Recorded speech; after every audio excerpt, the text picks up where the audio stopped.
So for me, the first step is join and go, that's exactly the lifestyle I want. They may want the result, but do they want the hard work that goes with it?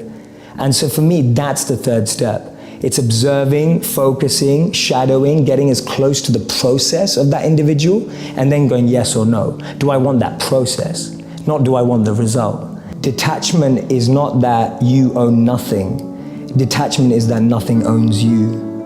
And I love it, because to me that summarizes detachment in a way that it's not usually explained.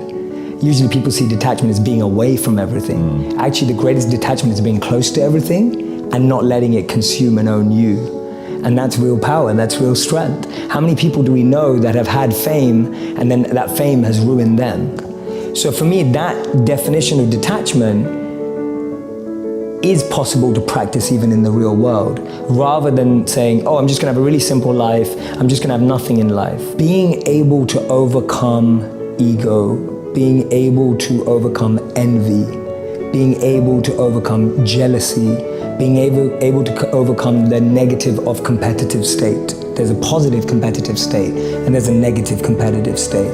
Today, when people are looking on Instagram or Facebook or YouTube, all you're looking at is, oh, she got that many likes, or he got that many likes, she got engaged, or he got married, or oh my God, look at her body, or look at that. And it's like, that stuff's destroying us inside. Envy, jealousy, ego, greed.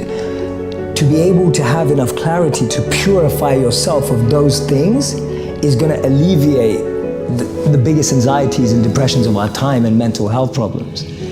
And we know that. We know that because all the mental health research today suggests that things like isolation, overexposure, we now can have more pain consumption in one day because of what we're exposed to than the pain we would have had in a lifetime. That's huge. Like that's ridiculous to think that in one day, because of the media, news and social media, we consume more negative than we did in a lifetime.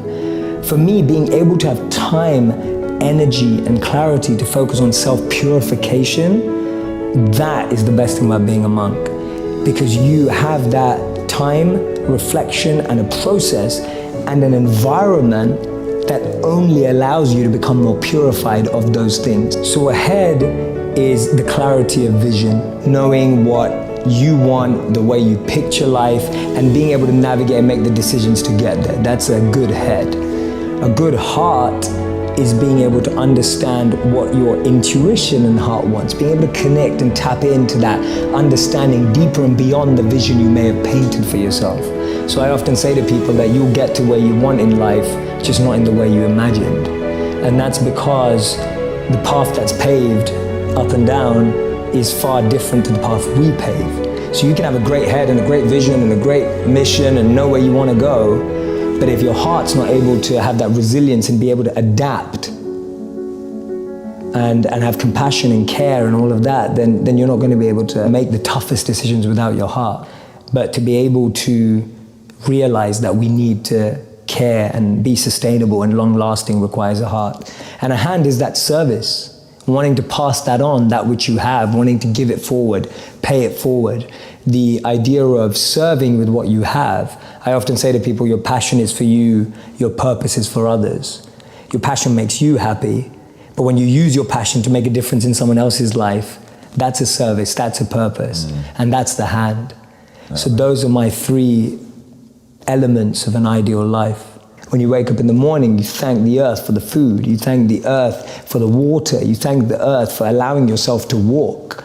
You start your day with gratitude. Knowing how to differentiate the voices in your head is the first level of self-awareness. Just starting there and being able to reflect and observe the different voices inside of us is a great place to start your self-awareness. Because the biggest challenge is that most of us don't know what we're listening to. And most of us don't even know that there are more than one voice inside of us. Just getting over that line is a huge win, because now at least you're trying to differentiate in what you're hearing, and that's going to help you make better decisions in the future. The biggest challenge is that there's just so much noise. It's like, have you ever had someone in your home, maybe it's your wife or maybe it's a friend or whatever, just play a really bad song too often? You just play a song and you just think, oh, turn that off. And after a while, it's been on for so long that you become immune to it. Like it's just there and it's still on.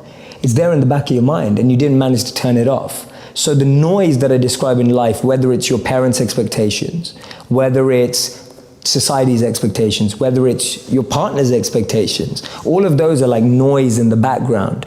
And that noise drowns out your ability to understand the mind and the intelligence. That's one of the biggest trip-ups, that the noise from outside makes us want to fit into a container. And that stops us from differentiating between what is my mind saying and what is my intelligence saying. And what happens is that noise becomes your voice. Because if you're only hearing the same thing from that circle, the only way to turn it off without you having to do mass amounts of reflection is changing your circle, where you start hearing. We all ultimately find the things we want to hear, right? We know that.